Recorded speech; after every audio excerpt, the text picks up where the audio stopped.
ನೀನ್ ಹೆಂಡತಿ ಮಕ್ಳು ಕರ್ಕೊಂಡು ಬಂದಿದ್ದು ಇಲ್ಲೇ ಇರ್ಬೋದಿತ್ತಲ್ಲ ನೊಟ್ಟಿಗೆ. ಔದಾರ್ಯ ನಿನಗುಂಟು ಅಂತ ನನಗೆ ಗೊತ್ತು. ಅಂದ್ರೆ ಇರ್ಲಿಕ್ಕೆ ಆಗುದಿಲ್ಲ ಅಂತ ಹೇಳುದ ನೀನು?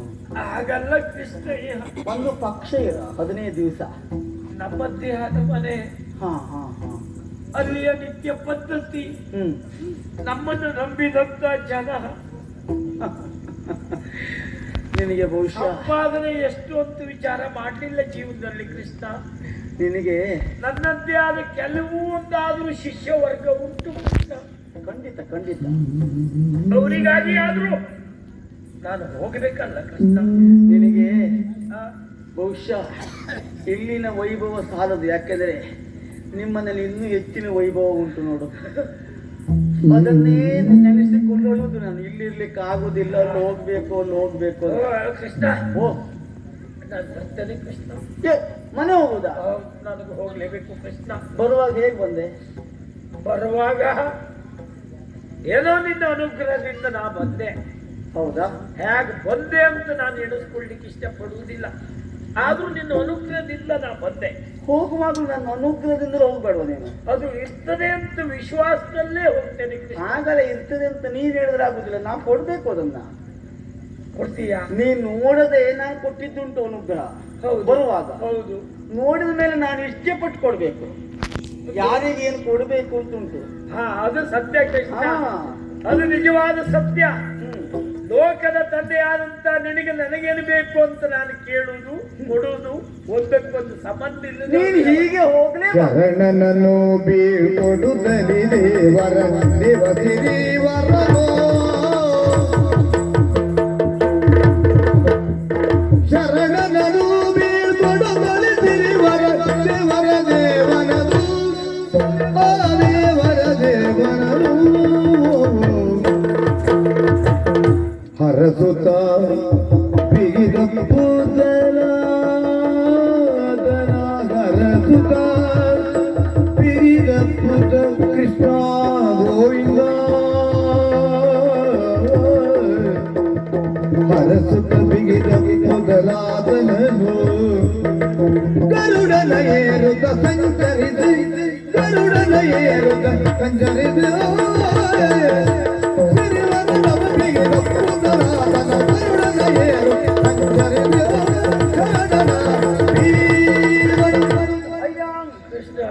ಬರುವಾಗ ನಡೆದುಕೊಂಡೇ ಬಂದಿದ್ದಲ್ವ ನೀನು? ಹೌದು ಕೃಷ್ಣ. ಶರಣ ಶ್ರೇಷ್ಠ ನೀನು. ಹೌದು. ಸದ್ಭಕ್ತ ನೀನು. ಹೌದು. ನನ್ನ ಆತ್ಮೀಯ ಮಿತ್ರ ನೀನು. ಹೌದು. ಹೋಗುವಾಗ ನಡ್ಕೊಂಡು ಹೋಗುವಾಗ ನೀನು. ಮತ್ತೆ ಏನು ಮಾಡ್ಲಿಕ್ಕೆ? ನಾ ವ್ಯವಸ್ಥೆ ಮಾಡ್ತೇನೆ. ಅಂದ್ರೆ ನನಗೆ ಅರ್ಥ ಆಗ್ಲಿಲ್ಲ ಕೃಷ್ಣ. ನಮ್ಮಲ್ಲಿ ಆ, ವಾಹನ ವ್ಯವಸ್ಥೆ ಉಂಟು. ನನಗ ಹೌದು. ವಾಹನ? ಹೌದು. ಯಾವ ವಾಹನವನ್ನು ನಡೆಸುವ ಸ್ಥಿತಿಯಲ್ಲಿ ನಾನಿಲ್ಲ. ನನಗೆ ಅದು ಗೊತ್ತೂ ಇಲ್ಲ ಕೃಷ್ಣ. ಮತ್ತೊಬ್ಬರು ನಡೆಸುವಂತ ವಾಹನವನ್ನು ನಾನು ಏರುವುದಿಲ್ಲ. ಅಂದ್ರೆ ಆ ವಾಹನವೇ ನಡೆಯಬೇಕು ಅಂತ ವಾಹನ ಏರುವುದು. ನೀನು ಗರುಡ ವಾಹನ? ಅದನ್ನು ನಿನಗೆ ಕೊಡ್ತೇನೆ. ಯಾರು? ಗರುಡನನ್ನ ಏರಿ ಹಾ, ನಿನ್ನ ಮನೆ ಅಂಗಳಕ್ಕೆ ನೀನು ಹೋಗಬೇಕು. ಕೃಷ್ಣ ಬೇಡ ಕೃಷ್ಣ, ಬೇಡ. ಯಾಕೆ ಅಂದ್ರೆ ನೀನೇರುವ ವಾಹನ ಗರುಡನಾದ್ರೂ ಅವ ಯಾರು, ಏನು, ಅವನ ಮಹತ್ವ ಏನು ಎಲ್ಲವನ್ನೂ ನಾನು ಅರ್ಥ ಮಾಡ್ಕೊಂಡಿದ್ದೆ ಕೃಷ್ಣ. ನಿನ್ನ ಮಹತ್ವದ ಮುಂದೆ ಅವ ಏನೂ ಅಲ್ಲ. ಮೇಲಾಗಿ ಆ ವಾಹನವನ್ನು ಏರುವವ ಏಕೈಕ ವ್ಯಕ್ತಿ ಅಂತ ಹೇಳಿದ್ರೆ ಆ ಗರುಡ ವಾಹನ ನೀನೆ. ಅದಕ್ಕೆ ನನ್ನಂತವನು ಏರಿ ಹೋಗಿ ಅಪಚಾರ ಆಗ್ಬಾರ್ದು ಕೃಷ್ಣ. ಬಾಲ್ಯದಲ್ಲಿ ನನ್ನ ಒಳ ನೀನು ಸೇರಿಕೊಂಡವ. ನನ್ನ ಒಳಗೆ ನೀರಿದ್ದ ಬಳಿಕ ಕಾಣುವ ವಾಹನವನ್ನು ನಾನು ಏರಿದ್ರೇನು, ನೀನು ಏರಿದ್ರೇನು? ನಾವಿಬ್ಬರು ಬೇರೆ ಬೇರೆ ಎಂಬುದಾಗಿ ಯಾವತ್ತಾದ್ರೂ ಆಡಿದ್ದುಂಟ? ಇಲ್ಲ ಕೃಷ್ಣ. ನನ್ನನ್ನು ನೀನು ದೇವರು ಅಂತ ತಿಳ್ಕೊಂಡ್ರೆ ದೇವರನ್ನ ಸದ್ಭಕ್ತರನ್ನ ಬೇರೆ ಮಾಡುವುದಕ್ಕೆ ಯಾರಿಂದಲೂ ಸಾಧ್ಯ ಇಲ್ಲ. ಯಾವ ಸಂಬಂಧವೂ ಇಲ್ಲ. ದೇವ ಭಕ್ತರ ಸಂಬಂಧದ ಮುಂದೆ ಯಾವ ಭಾವ ಸಂಬಂಧವೂ ಇಲ್ಲ. ನನ್ನನ್ನ ಸಮುದ್ರ ಎಂಬುದಾಗಿ ತಿಳ್ಕೊಂಡ್ರೆ ಹೌದು, ಸಮುದ್ರಕ್ಕೆ ಸೇರಿದಂತ ಬಿಂದುವನ್ನ ಬೇರೆ ಮಾಡ್ಲಿಕ್ಕೆ ಯಾರಿಂದಲೂ ಸಾಧ್ಯ ಇಲ್ಲ. ಅದೇ ರೀತಿಯಲ್ಲಿ ನನ್ನನ್ನ ನೀನು ಪೂರ್ಣ ಅಂತ ತಿಳ್ಕೊಂಡ್ರೆ ಪೂರ್ಣದ ಒಳಗೆ ಸೇರಿದಂತ ಅಪೂರ್ಣವು ಪೂರ್ಣವೇ ಆಗುತ್ತದೆ. ಹಾಗಾಗಿ ಈ ಪೂರ್ಣದ ಒಳಗೆ ನೀನಿದ್ದೀಯ. ಆಯ್ತು ಕೃಷ್ಣ, ಅದನ್ನ ನಿನ್ನಿಷ್ಟ. ಬೇಡ ಅಂತ ಹೇಳಿ ಇಲ್ಲ ಕೃಷ್ಣ, ನಿನ್ನಿಷ್ಟ. ನೋಡು, ನಿನ್ನಿಷ್ಟ. ನನಗೆ ಏನು ಕೊಡ್ಲಿಕ್ಕೆ ಆಗ್ಲಿಲ್ಲ. ಅಲ್ಲ ನೀನು ಕೊಡ್ತೇನು ಈ ನಿನಗೆ ಈ ಎಲ್ಲ ಆಭರಣ ಹಾಕೊಳ್ಬೇಕು ಅಂತ ಕಾಣ್ತದ? ಏ ದೇವರೇ, ಅದು ನಿನ್ನಲ್ಲಿದ್ರಷ್ಟೇ ಚಂದ್ರ, ಅದು ನಮ್ಮಲ್ಲಿ ಇದ್ರದ್ದು ಉಂಟಲ್ಲ, ನಮಗದು ಸಂಪತ್ತು ಆಗುವುದಿಲ್ಲ ಕೃಷ್ಣ. ನನ್ನ ಪ್ರಾಣಕ್ಕೂ ಆಪತ್ತಾದೀತು. ಅಲ್ಲ, ನಿಮ್ಮಂತವರಲ್ಲಿ ಇರ್ಬೇಕು ಅದು. ನೋಡು, ಸಂಪತ್ತು ಯಾರಲ್ಲಿ ಇರ್ಬೇಕೋ ಅವರಲ್ಲೇ ಇರ್ಬೇಕು. ನನಗೆ ಕೆಲವೊಮ್ಮೆ ಏನಾಗ್ತದೆ ಗೊತ್ತುಂಟ, ಗಂಡನಾದವ ಸರಳನಾಗಿರ್ತಾನೆ, ಹೆಂಡತಿಯಾದವಳು ಸ್ವಲ್ಪ ಶೃಂಗಾರ ಪ್ರಿಯಳಾಗಿರ್ತಾಳೆ. ನಿನ್ನ ಹೆಂಡತಿಗೆ ಆಭರಣ ತುಂಬಾ ಪ್ರೀತಿ ಅವಳಿಗೆ. ಆ ಮಟ್ಟಿಗೆ ನನಗಿದ್ರು ಅವಳೇ ಬೇಕು ಅಂದ್ರೆ ಯಥಾರ್ಥಕ್ಕದೆ ಹೇಳು ಸುಖ ಇಲ್ಲ ಅವಳಿಗೆ. ಆಭರಣ ಭಾರವೇ ಬಿಟ್ಟರೆ ಅವಳಿಗೆ ಭೂಷಣ ಅಲ್ಲ. ಹಾಗಿದ್ರೆ ನಿಮ್ಮಲ್ಲಿ ಆಭರಣವೇ ಭಾರವಾಗಿ, ಆಭರಣವೇ ಭಾರವಾಗಿರ್ಲಿ ನಿಮ್ಮನೇಲಿ. ಹಾಗಂತ ನಾನು ಬರ್ತೇನೆ ಮನೆಗೆ ನಿರೀಕ್ಷೆಯಲ್ಲಿದ್ದಾಳೆ. ಹೌದಾ?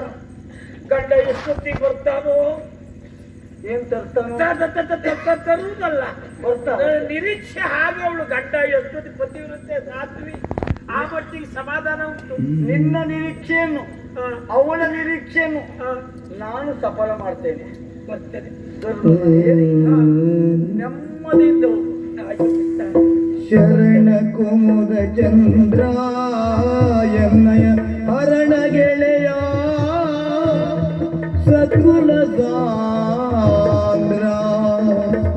ಕೃಷ್ಣ, ಕೇಳುದಿದ್ರೆ ಕೇಳಿಬಿಡು, ಏನು ತಪ್ಪು ಹೇಳಿ. ಇಲ್ಲ ಕೃಷ್ಣ, ನನಗೆ ಏನು ಬೇಡ ಕೃಷ್ಣ. ನೀನಿದ್ದ ಮೇಲೆ ನನಗೆ ಯಾವುದು ಬೇಕು ಹೇಳು. ಎನ್ನಯ ಹರಣ ಗೆಳೆಯ ಸಕುಣ ಸಾಂದ್ರ. ಕೃಷ್ಣ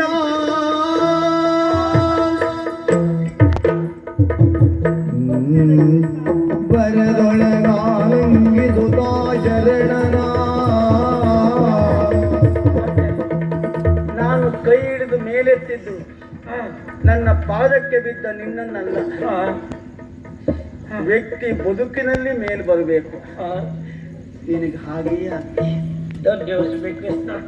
ಮತ್ತೆ ಯಾವಾಗ ಬರ್ತೀಯೋ? ಬರ್ತೇನೆ ಕೃಷ್ಣ. ನನ್ನ ಮಕ್ಕಳು ಅಪ್ಪ ಬರ್ತಾ ಕಾಯ್ತೀನಿ. ಬರ್ತೇನೆ. ಕಣ್ಣೀರೆಲ್ಲ ಇಲ್ಲೇ ಮುಗಿಸಿ ಹೋಗ್ಬೇಕು ನೀನು. ಆನಂದದ ಕಣ್ಣೀರು ಕೃಷ್ಣ. ಮನೆಗೆ ಹೋದ್ಮೇಲೆ ಕಣ್ಣೀರಿಲ್ಲ. ಸುರಿವ ಕಂಬನಿಯ ಬೆರಗಿಂದೊರೆಸುತ್ತ ಕುಮುದಾನಲ್ಲ ಚಂದ್ರ ಗೋವಿಂದ ಕುಮುದಾ ಚಂದ್ರ. ಆ ಕೃಷ್ಣ ಕೃಷ್ಣ ಕೃಷ್ಣ ಕೃಷ್ಣ.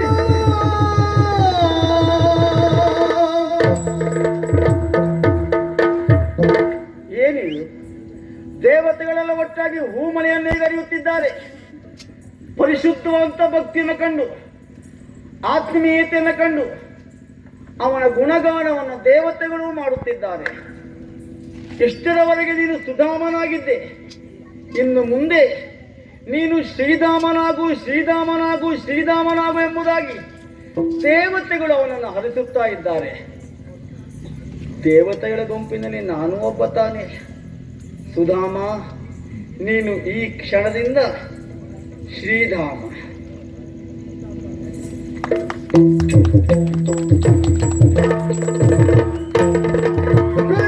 ಅಯ್ಯೋ ದೇವರೇ, ಗರುಡನನ್ನು ಏರಿ ನನ್ನ ಮನೆಗೆ ಹೋಗಬೇಕು ಅಂತ ಹೇಳಿದಾಗ ಆ ಪುಣ್ಯಾತ್ಮ ಇಲ್ಲಿ ತಂದು ಬಿಟ್ಟದ್ದು ಹೌದು. ಒಂದು ನಿಂತು ನೋಡ್ತಾ ಇದ್ದೇನೆ. ಏನನ್ನು ನೋಡ್ತಾ ಇದ್ದೇನೆ ನಾನು? ತಿರುಗಿ ಮತ್ತೆ ದ್ವಾರಾವತಿಗೆ ಬಂದರೆ ಕಾಣ್ತಾ ಇದ್ದದ್ದು ದ್ವಾರಾವತಿಯೇ.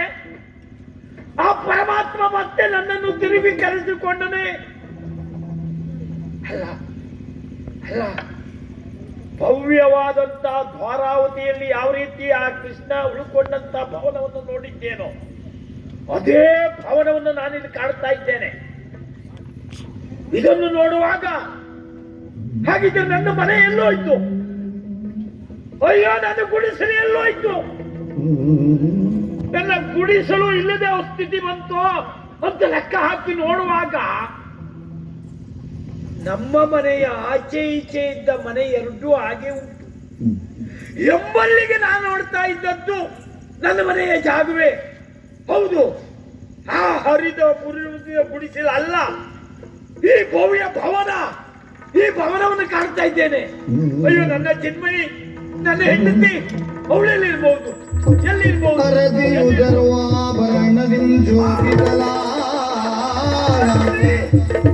ಲಕ್ಷ್ಮೀ ಕ್ಷೀರದಾರ ಸಮುದ್ರ ರಾಯದನಯ ಶ್ರೀರಂಗಧಾಮೇಶ್ವರಿ ಖಾದೀಭೂತ ಸಮಸ್ತ ಲೋಕಯಿತ ಲಕ್ಷ್ಮೀ ಲಕ್ಷ್ಮೀ. ನಾನು ಚಿನ್ಮಯಿ, ನಾನು ಚಿನ್ಮಯಿ. ಆ ತಾಯಿ ನಮ್ಮ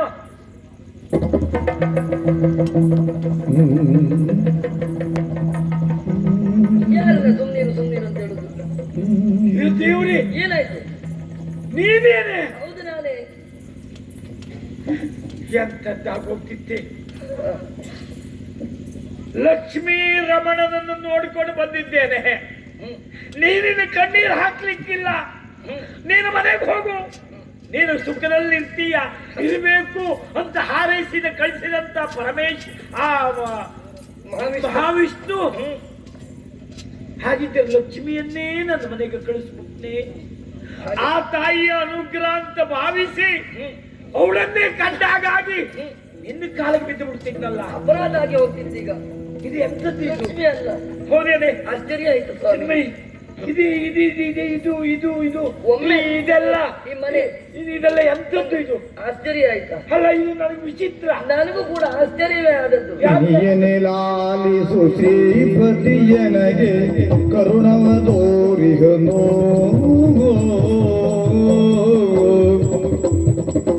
ಹಿರಿಯನೆ ಲಾಲಿಸು ಶ್ರೀಪತಿಯ ಮಗೆ ಕರುಣವ ತೋರಿಗನು, ಕರುಣವ ತೋರಿಗನು.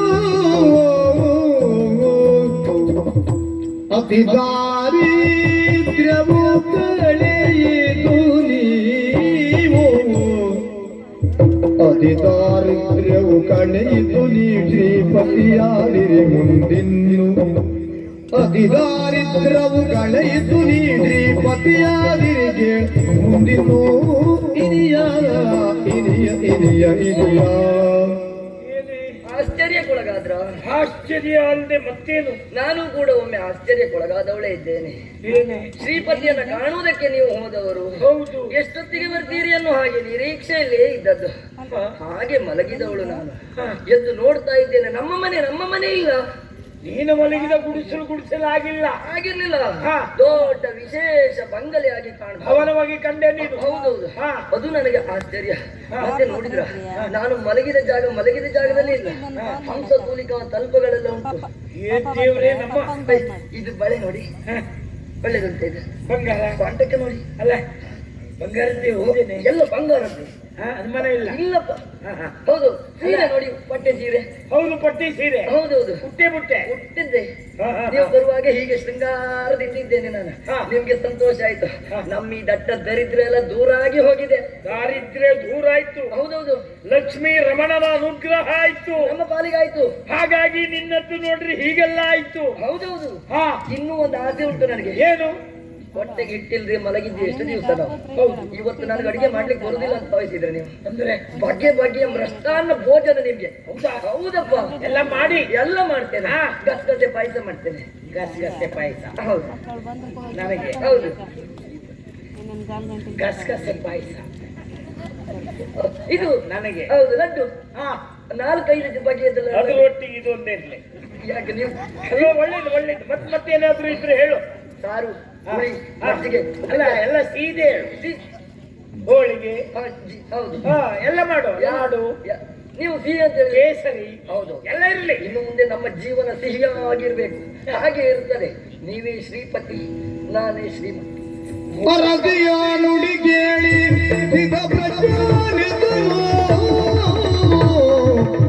ಅರದಿಯ ನುಡಿ ಕೇಳಿ ಇದ ಪ್ರಜ್ಞ ಎಂದನು. ಮುರುಳಿ ಮಾತಾಡ ಮಾಡಲಿನ್ನು ಶ್ರೀಪತಿ ಒಪ್ಪನೆ ವೈಕುಂಠಪುರವಾದಿ ನಾನಲ್ಲ ಬಡವನು ಶರಣ ನಾ ಬಡವ ಶರಣ. ನೋಡಿದೀಯನೆ ಯಾಕೆ?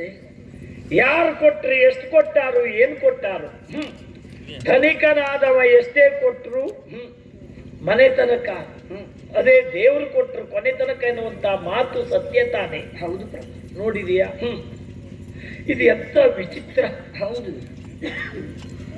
ಲಕ್ಷ್ಮೀ ರಮಣನಲ್ಲಿಗೆ ಹೋದದ್ದು ಹೌದು ನಾನು. ಅವನನ್ನು ಕಂಡು ನಾನು ಮೈ ಮರೆತೆ. ನನ್ನ ದಾರಿದ್ರ್ಯದ ವಿಷಯ ಅವನಲ್ಲಿ ನಾನು ಹೇಳಲಿಕ್ಕೂ ಹೋಗ್ಲಿಲ್ಲ. ಆಸೆ, ನಿನ್ನ ಆಸೆಯನ್ನು ನೆರವೇರಿಸಬೇಕು ಅಂತ ಹೋದವನಾದರೂ ಮನಸ್ಸಿನಲ್ಲಿ ಮೂಲೆಯಲ್ಲಿ ಅದನ್ನು ಅಡಮಿಟ್ಟುಕೊಂಡು ಎಲ್ಲವನ್ನೂ ಬಚ್ಚಿಟ್ಟುಕೊಂಡು ನಾನು ಬಂದೆ. ಆದರೆ ಯಾರಲ್ಲಿ ಗುಟ್ಟು ಮಾಡುವುದು? ಮನುಷ್ಯರ ಅಂತ ನಮಗೆ ಗುಟ್ಟು ಮಾಡಬಹುದು, ಅವನಿಗೆ ಗೊತ್ತಾಗುವುದಿಲ್ಲ ಅಂತ ನಾವು ಲೆಕ್ಕ ಹಾಕುವುದೇನೆ. ಆ ಶ್ರೀಹರಿಗೆ ಗೊತ್ತಾಗದೆ ಹೋದದ್ದು ಏನುಂಟು ಹೇಳು? ನೋಡಿದೆಯಾ? ಪವಾಡ ರೀತಿಯಲ್ಲಿ ನಾನು ಬರುವವರೆಗೆ ಪ್ರತಿ ದ್ವಾರಾವತಿಯು ಎನ್ನುವ ರೀತಿಯಲ್ಲಿ ಇದೆಲ್ಲ ಇಲ್ಲೆಲ್ಲ ನಿರ್ಮಾಣ ಆಗಿದೆ. ಹೌದಾ? ನಾನು ಕೊಟ್ಟಂತ ವಾಸನೆಯಿಂದ ಕೂಡಿದಂತ ಹಳೆಯ ಅವಲಕ್ಕಿ ಅದನ್ನು ಹಿಡ್ಕೊಂಡು ಪರಿಮಳ ಅಂತ ಅವ ಕುಡಿದು ಆಡಿತ್ತು. ಆ ನನ್ನ ಸ್ವಾಮಿ ನಿಜವಾಗಿ ಉಪವಾಸ ಬಿದ್ದದ್ದು ನಾವು ಅವು ತಿನ್ನು ನೋಡ್ರೆ ತಿನ್ನದೆ ಎಷ್ಟೋ ದಿವಸ ಆದವರಾಗೆ ತುತ್ತನ್ನಕ್ಕೆ ಗತಿ ಇಲ್ಲದೆ ಹೋದವರಿಗೆ ಸಿಕ್ಕಿದ್ರೆ ಯಾವ ರೀತಿ ಹಪಹಪಿಸಿ ತಿಂತಾರೋ ಆ ರೀತಿಯಲ್ಲಿ ಈ ಬಡವನ ಮಕ್ಕಳು ಕೈಯಿಂದ ಕೊಟ್ಟದಂತ ಮುಷ್ಟಿ ಅವಲಕ್ಕಿಯನ್ನು ತಿಂದು ಚಂದ ನೋಡ್ಬೇಕಿತ್ತು. ದೇವರು ಅಂತ ಹೇಳುವುದು ಅವರಿಗೆ ಅಂತ ಹೋದೇನೆ. ನಿಜವಾಗಿ ಅವನ ಪ್ರೀತಿ, ಅವನ ಕಾರುಣ್ಯ, ಕರುಣಾ ಸಾಗರ ಅಂತ ಅವನು ಹೇಳಿದ್ದಾನೆ. ನಿಜವಾಗಿ ಎಲ್ಲವನ್ನೂ ನಮಗೆ ಕೊಟ್ಟಿದ್ದಾನೆ. ನಾನಿಗೊಂದು ಮಾತು ಹೇಳಿದ್ದೇನೆ ಮಕ್ಕಳು. ಹೌದು. ಅವ ಮನಸ್ಸು ಮಾಡಿದ್ರೆ ದೊಡ್ಡ ಕೆಲಸ ಅಲ್ಲ, ಆದ್ರೆ ಪಡ್ಕೊಳ್ಳುವಂತ ಯೋಗ ನಮಗೆ ಬೇಕು ಅಂತ. ಈಗ ಹೇಳ್ತಾ ಇದ್ದೀನಿ ನೀನು, ನಮಗೆ ಯಾವುದು ಕೊರತೆ ಇಲ್ಲ, ಎಲ್ಲ ಉಂಟು, ಬೇಕಾದ್ದು ಮಾಡ್ತೇನೆ. ಹೌದು. ತಿಂದು ಹಯಾಗಿ ಮಲಗಬಹುದು. ಹೆಡ್ಡಿ ಖಂಡಿತ ಒಳ್ಳೇದಲ್ಲ. ಲಕ್ಷ್ಮೀ ರಮಣ ನಮಗೆ ಭೋಗಕ್ಕೋ ಭಾಗ್ಯಕ್ಕೋ ಅಂತ ಲೆಕ್ಕ ಹಾಕಿ ಸಂಪತ್ತನ್ನು ಕೊಟ್ಟದ್ದಲ್ಲ. ನಿಜವಾಗಿ ಸಿರಿಯರಸ ಅವ, ಭಕ್ತಾದಿಗಳನ್ನು ರಕ್ಷಣೆ ಮಾಡಬೇಕಾದ್ದು ಅವ. ಪ್ರತಿ ಕ್ಷಣಕ್ಕೆ ನಮ್ಮಂತೆ ಹಸಿದವರು ಅದೆಷ್ಟೋ ಜನ ಕಣ್ಣೀರನ್ನು ಹಾಕಿ ತಮ್ಮ ಅಳನನ್ನು ತೋಡಿಕೊಳ್ಳುವುದು ಅವನಲ್ಲಿ. ಹೌದಾ? ಅದಕ್ಕೆ ಬೇಕಾಗಿ ಇದ್ದಂತ ಸಂಪತ್ತನ್ನು ತೆಗೆದು ನನಗೆ ದಾರಿ ಅಂದಿದ್ದಾನೆ ಆ ದೇವರು ಅಂತಾದ್ರೆ ಅದರ ಅರ್ಥ ಏನು ಗೊತ್ತಾ? ಸಂಪತ್ತನ್ನು ನಮಗೆ ಕೊಟ್ಟದ್ದಲ್ಲ, ನಮಗೆ ಭಾರವನ್ನು ಹೊರಿಸಿದ್ದು ಆ ದೇವರು. ನಾನು ಮಾಡಿದ್ರೇನು, ನೀನು ಮಾಡಿದ್ರೇನು, ನಾನು ಏರಿದ್ರೇನು, ನೀನು ಏರಿದ್ರೇನು, ನನ್ನೊಳಗೆ ನೀನು ಸದಾಕಾಲ ಇದ್ದು ಗರುಡನನ್ನು ನೀನು ಏರಿದ್ರು ಒಂದೇ, ನಾನು ಏರಿದ್ರು ಒಂದೇ ಎನ್ನುವ ಮಾತಿನಿಂದ ಈಗ ನಾನು ಅರ್ಥ ಮಾಡ್ಕೊಳ್ತೇನೆ. ಸಂಪತ್ತು ನನ್ನಲ್ಲಿದ್ರೇನು, ನಿನ್ನಲ್ಲಿದ್ರೇನು. ನನ್ನಲ್ಲಿದ್ರು ಅದು ನನಗಾಗಿ ಅಲ್ಲ. ಹಾಗಿದ್ರೆ ಯಾರಿಗಾಗಿ? ಕಷ್ಟದಲ್ಲಿ ಇದ್ದವರಿಗಾಗಿ. ನೋಡು, ನೀನು ಈ ರೂಪದಲ್ಲಿ ನಿನ್ನನ್ನು ಕಂಡು ನಾನು ಸಂತೋಷ ಪಟ್ಟೆ ಅಂತ ಭಾವಿಸಬೇಡ. ಈ ಕ್ಷಣಕ್ಕೂ ಹೇಳ್ತೇನೆ, ಅಸಂತುಷ್ಟೋ ದ್ವಿಜಾನಷ್ಟ. ಆ ಮಾತನ್ನೇ ಒಪ್ಪಿದವ ನಾನು ಮೊದಲಿನ ಚಿನ್ಮಯಿಯಾಗಿ ನಿನ್ನ ನೋಡುವುದಕ್ಕೆ ಬಯಸ್ತೇನೆ. ಬಿಟ್ರೆ ಈ ಶೃಂಗಾರ ಮಾಡಿಕೊಂಡು ಸಂತೋಷದಿಂದ ಮೆರೆಯುವುದು ಅದು ಬ್ರಾಹ್ಮಣರಾದಂತ ನಮಗೆ ಖಂಡಿತ ಭೂಷಣ ಅಲ್ಲ. ಹಾಗಿದ್ರೆ ಎಲ್ಲಾ ಸಮಾಜದವರನ್ನು ಚಾತುರ್ವರ್ಣದಲ್ಲಿ ಅವರ ಬಗ್ಗೆ ಇರುವಂತ ಅನುಕಂಪ, ಅವ್ರ ಬಗ್ಗೆ ಇರಬೇಕಾದಂತ ಔದಾರ್ಯ ಎಲ್ಲವರನ್ನು ನಡೆಸಿಕೊಂಡು ಹೋಗುವುದು ನಮ್ಮ ಹೊಣೆ. ಹಾಗಾಗಿ ಇವತ್ತಿನಿಂದ ಆ ದೇವರು ಕೊಟ್ಟಂತ ಸಂಪತ್ತನ್ನು ಬಡಬಗ್ಗರಿಗೆ ದಾನವಾಗಿ ಕೊಡುತ್ತಾ ಉಳಿದ ನಮ್ಮ ಶೇಷಾಯುಷ್ಯವನ್ನು ಅವನ ನಾಮಸ್ಮರಣೆಯಿಂದ ಕಳೆಯುತ್ತಾ ನಾವು ಬದುಕುವುದೇ ನಮ್ಮ ಉದ್ದೇಶ. ಹಾಗಾಗಿ ಈ ಕ್ಷಣಕ್ಕೆ ನಾನು ನೀನು ಎಣಿಸಬೇಕಾದ್ದೇನು ಸ್ವಾಮಿ, ಅರೆಕ್ಷಣ ಏನು ಇಲ್ಲದೆ ಅವಳಿಗೆ ಎಲ್ಲವೂ ಸಿಕ್ಕಿದೆ ಎನ್ನುವ ಕಾರಣಕ್ಕಾಗಿ ನಾನು ಒಮ್ಮೆಗೆ ಸಂತೋಷದಿಂದ ಕುಣಿದದ್ದೇನು ಸತ್ಯ. ಅಲ್ಪರಿಗೆ ಐಶ್ವರ್ಯ ಬಂದಾಗ ಆಗಬಾರ್ದು. ನೀವು ಹೇಳಿದ ಹಾಗೆ ಹಳೆ ಚಿನ್ಮಯ್ಯಾಗಿ ಇರ್ತೇನೆ, ನಾನು ಇರಬೇಕು. ನಿಮ್ಮ ಸೇವೆ ಮಾಡಿಕೊಂಡೇ ಇರ್ತೇನೆ. ಇದು ದಾನ ಯಾರ್ಯಾರಿಗೂ ಆಗ್ಬೇಕು. ಹಾಗಿದ್ರೆ ನಾವು ಮಾಡಬೇಕಾದ್ದೇನು? ಶ್ರೀಲೋಲ ಗೋಪಾಲ ಪಾಹಿ ವಿಠ್ಠಲ, ಶ್ರೀಲೋಲ ಗೋಪಾಲ, ಶ್ರೀಲೋಲ ಗೋಪಾಲ ಶ್ರೀಲಕ್ಷ್ಮೀ ರಾಮ, ಗೋಪಾಲ ಪಾಹಿ ವಿಠ್ಠಲ.